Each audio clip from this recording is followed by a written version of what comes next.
Part 27 कोलोइडी विलयनों के गुण।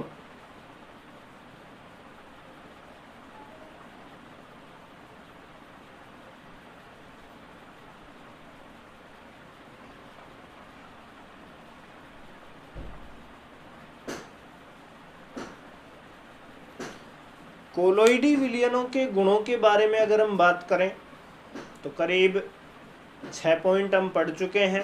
कोलोइडी गुणों के अंतर्गत कौन कौन से गुण पढ़े हैं पार्ट 26 में। सबसे पहले गुण की अगर हम बात करें, विषमांगी प्रकृति पढ़ी हमने। इसी के साथ में विषमांगी प्रकृति के साथ में अवसादन भी पढ़ा है हमने, अधिशोषण भी पढ़ा है और रंग के बारे में भी पढ़ा है, सतही क्षेत्रफल के बारे में भी पढ़ा है। इसी के साथ ही हमने ब्राउनी गति के बारे में भी अध्ययन किया है। तो जिन भी विद्यार्थियों ने इन सब पार्टों के बारे में जो टॉपिक्स मैंने बताए हैं नहीं देखा है तो पार्ट 26 में देख सकते हैं आप। लिंक डिस्क्रिप्शन बॉक्स में दी गई है या फिर जो ऊपर वीडियो के ऊपर आई बटन आ रहा है, आई बटन पर क्लिक करके भी बाकी के वीडियो को आप देख सकते हैं। तो बात करते हैं हम कोलोइडी विलयनों के गुणों के अंतर्गत। नेक्स्ट गुण आता है हमारे पास में टिंडल प्रभाव।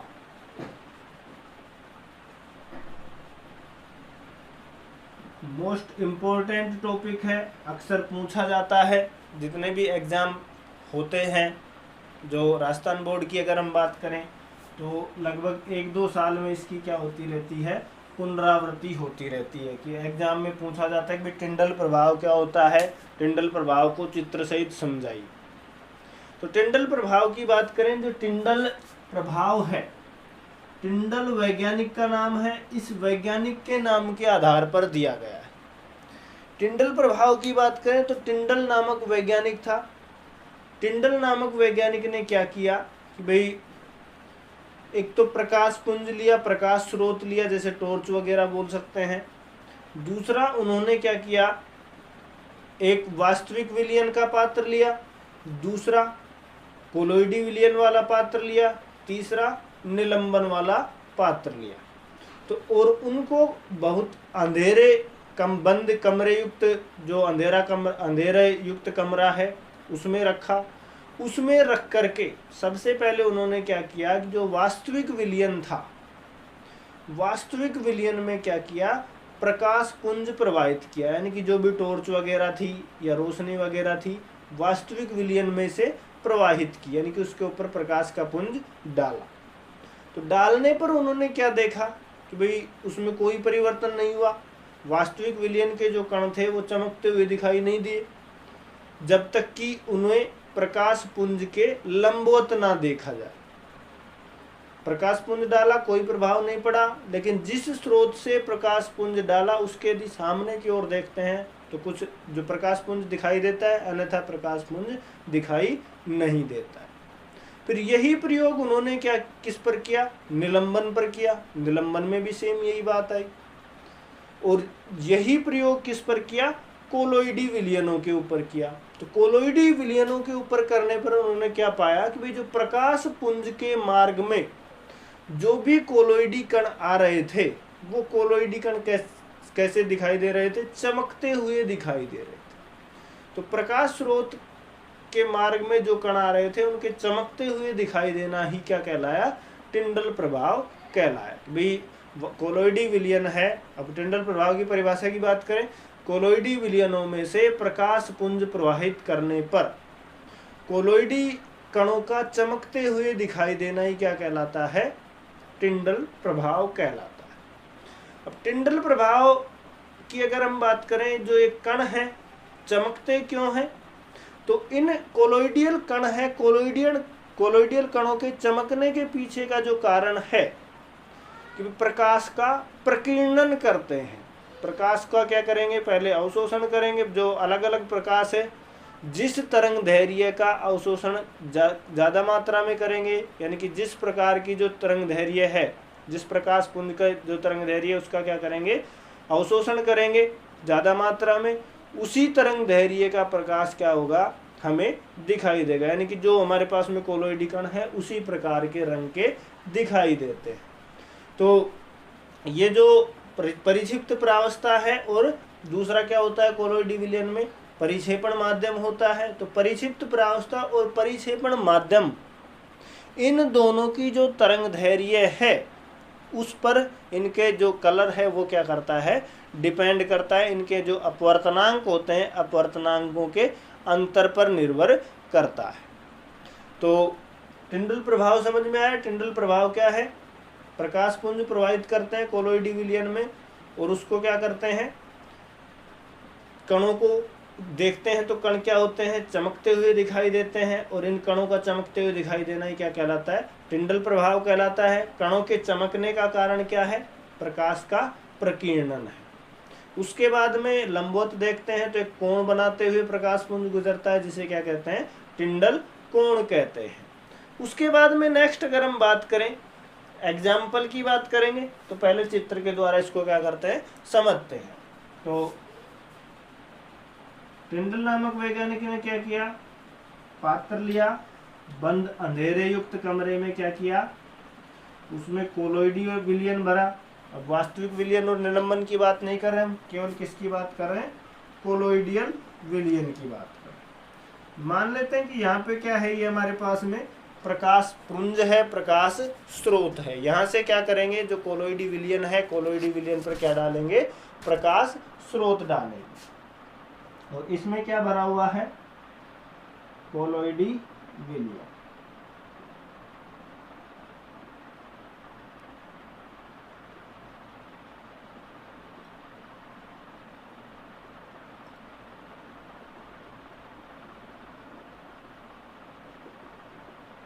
ये पात्र है, इस पात्र में क्या भरा हुआ है, कोलोइडी विलयन भरा हुआ है।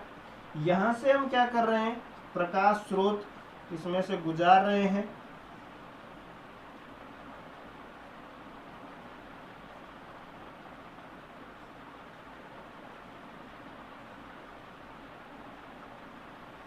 गुजारते हैं तो क्या होता है कि भाई ये जो प्रकाश पुंज है इस कोलोइडी विलयन में से गुजरेगा, और इस प्रकाश स्रोत के मार्ग में जो भी कण आएंगे वो कण क्या होंगे, चमकते हुए दिखाई देंगे, और इन कणों का चमकते हुए दिखाई देना ही क्या कहलाता है, टिंडल प्रभाव कहलाता है। उसके बाद में यहां से देखेंगे लंबवत, आंख लगा देता हूं यहाँ पे,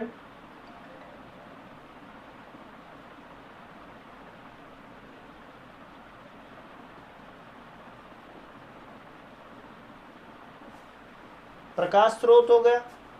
उसके बाद में ये जो कोण बन रहा है, इस कोण को हम क्या कहते हैं, टिंडल कोण कहते हैं। लंबवत देखते हैं तो इसमें एक कोण सा बनता है, इधर इस साइड भी बन रहा है, इस कोण को क्या कहते हैं, टिंडल कोण कहते हैं।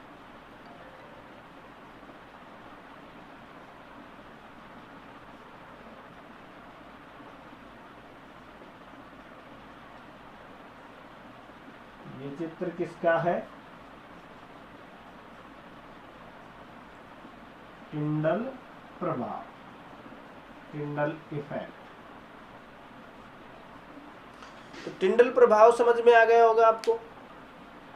प्रकाश पुंज गुजारा, प्रकाश पुंज के मार्ग में जो भी कण आए वो चमकते हुए दिखाई दिए, चमकते हुए दिखाई देने के पीछे कारण क्या है, प्रकाश का प्रकीर्णन है। प्रकाश के प्रकीर्णन के कारण जो कोलोइडियल कण है वो क्या करते हैं, चमकते हुए दिखाई देते हैं।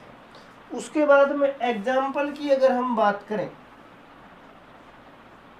तो भाई टिंडल प्रभाव के उदाहरण की बात करें, हमने देखा है कोई भी बंद कमरा है और उस बंद कमरे में, अंधेरे युक्त कमरा है, उसमें रोशनदान के द्वारा या किसी सूक्ष्म छिद्र के द्वारा क्या आता है, सूर्य का प्रकाश आता है।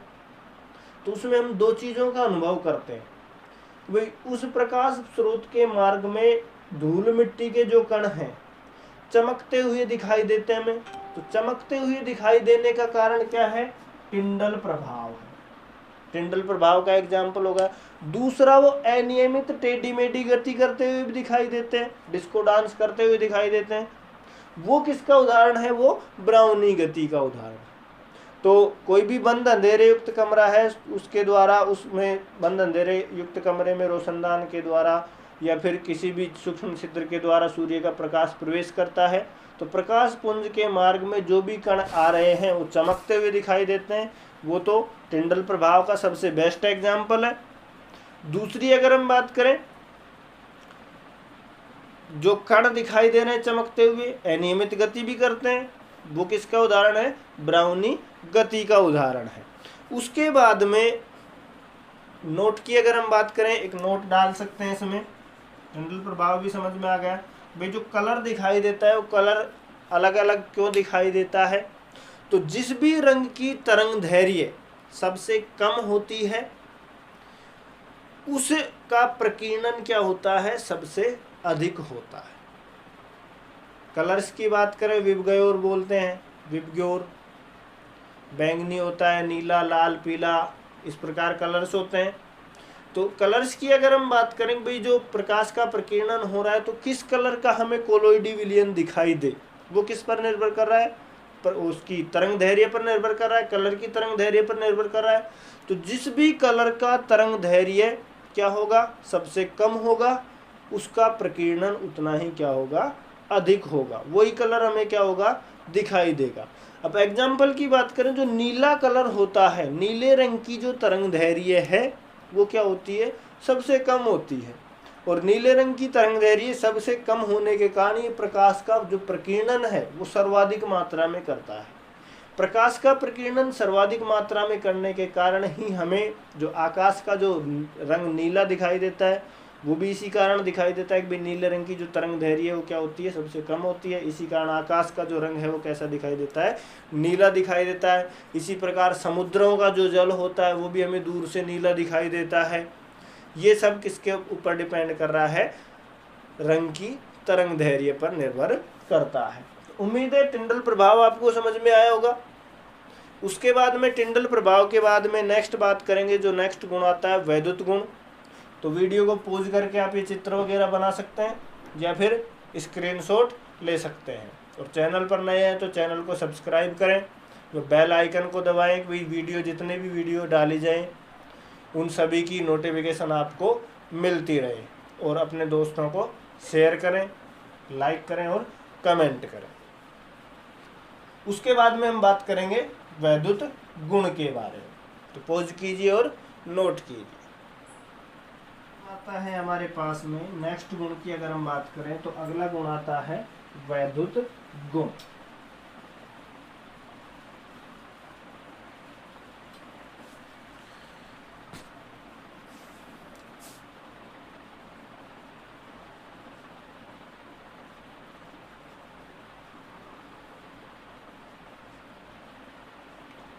वैद्युत गुण की अगर हम बात करें तो कोलोइडी जो विलयन है, कोलोइडी विलयन में जो परिक्षिप्त प्रावस्था पाई जाती है, दो प्रावस्थाएं होती हैं, जानते हैं हम अच्छी तरीके से। एक परिक्षिप्त प्रावस्था और दूसरा क्या होता है?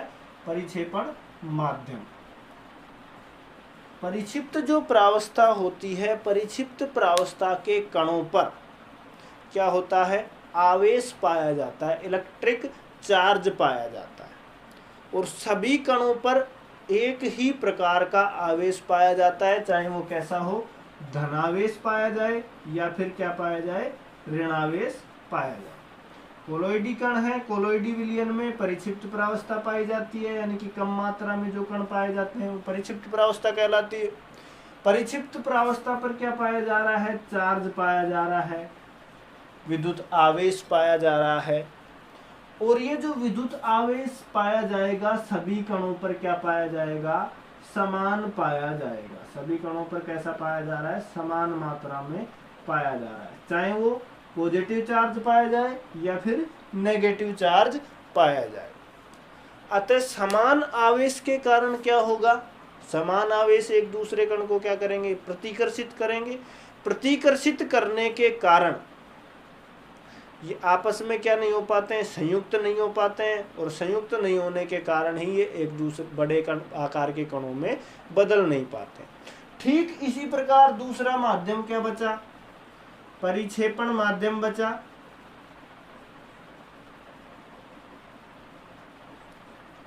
परिक्षेपण जो माध्यम है, परिक्षेपण माध्यम पर भी कैसा चार्ज पाया जाएगा? एक परिक्षेपण माध्यम के कणों पर भी क्या पाया जाएगा? आवेश पाया जाएगा। और कणों पर आवेश कैसा पाया जाएगा? समान मात्रा में पाया जाएगा। तो चार्ज यदि एक पर धनावेश पाया जा रहा है, दूसरे ऊपर ऋणावेश पाया जाएगा। जैसे परिक्षिप्त प्रावस्था के जो कण है उस पर पॉजिटिव चार्ज मिल गया, तो परिक्षेपण माध्यम के कणों पर कैसा चार्ज मिलेगा? नेगेटिव चार्ज मिलेगा। लेकिन जो आवेश है वो क्या होगा? समान मात्रा में पाया जाएगा। अब समान मात्रा में पाया जा रहा है आवेश, तो इस कारण ये जो कण है क्या करते हैं? एक दूसरे को प्रतिकर्षित करते हैं। प्रतिकर्षित करेंगे तो ये आपस में संयुक्त नहीं हो पाएंगे। संयुक्त नहीं होंगे तो कोलोइडी विलयन का स्कंदन भी नहीं होगा। कोलोइडी विलयन का स्थायित्व क्या रहेगा? बना रहेगा। अब एग्जाम्पल्स की अगर हम बात करें, जल को यदि हम क्या मान लें? परिक्षेपण माध्यम मान लें। परिक्षिप्त प्रावस्था जल में घुली हुई है कोलोइडी विलयन की, तो कुछ धनावेशित सोल और ऋणावेशित सोल के एग्जाम्पल्स की बात करते हैं। वे धनावेशित इसी के अंतर्गत है, धनावेशित कोलोइडी विलयन और ऋणावेशित कोलोइडी विलयन।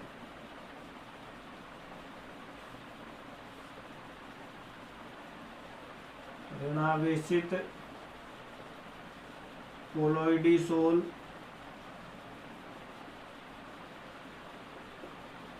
किसे कहेंगे?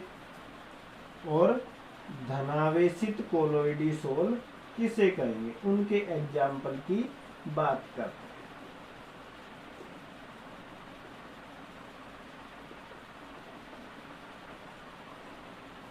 धनावेशित कोलोइड सोल की अगर हम बात करें तो धातुएं हैं, जैसे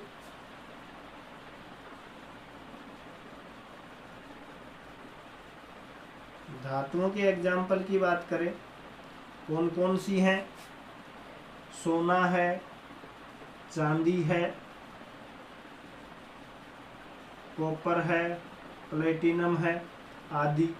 ये सब क्या है? ऋणावेशित कोलोइडी सोल कहलाते हैं।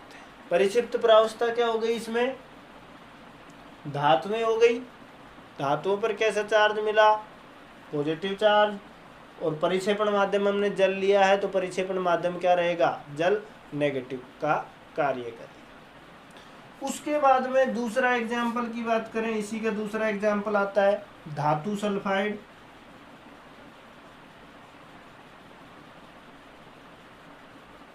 जैसे धातु सल्फाइड की बात करें, कैडमियम सल्फाइड है, इसी तरीके से आर्सेनिक सल्फाइड है AS2S3, इसी तरीके से एंटीमनी है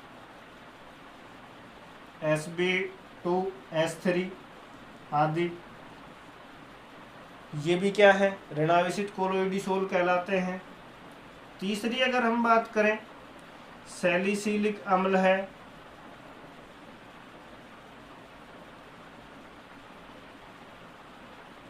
सैलिसिलिक अम्ल हो गया। इसी तरीके से मिट्टी है, ये भी क्या है? ऋणावेशित कोलोइडी सोल बनाती है।